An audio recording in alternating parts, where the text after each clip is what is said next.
अस्सलाम वालेकुम दोस्तों।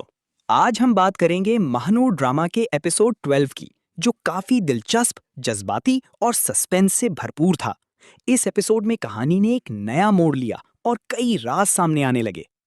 सबसे पहले बात करें महानूर के किरदार की, तो इस एपिसोड में महानूर पहले से ज्यादा मजबूत और समझदार नजर आई। वो अब सिर्फ हालात का शिकार नहीं, बल्कि अपने हक के लिए खड़ी होती दिखाई दी। उसकी अदाकारी ने नाजरीन को बहुत मुतासिर किया, खास तौर पर वो सीन जहां वो अपने जज्बात पर काबू रखते हुए सच का सामना करती है।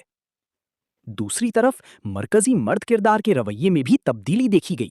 वो अब अपने फैसलों पर पछतावा महसूस करता नजर आया। उसकी खामोशी और चेहरे के तासुरात ने बहुत कुछ बयान किया। यही चीज इस एपिसोड को और ज्यादा दिलचस्प बनाती है, क्योंकि नाजरीन जानना चाहते हैं कि आया वो वाकई बदल चुका है या ये सिर्फ वक्ती एहसास है। एपिसोड 12 की सबसे खास बात फैमिली ड्रामा और जज्बाती सीन थे। घर के अंदर होने वाली गुफ्तगुओं ने कहानी को हकीकत के करीब रखा।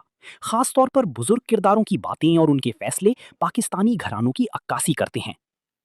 अगर हम विलन किरदार की बात करें, तो इस एपिसोड में उसकी चालाकियां मजीद वाज़ेह हुईं। वो मुसलसल गलत फहमियां पैदा करने की कोशिश करता रहा, जिससे कहानी में तनाव बढ़ा। यही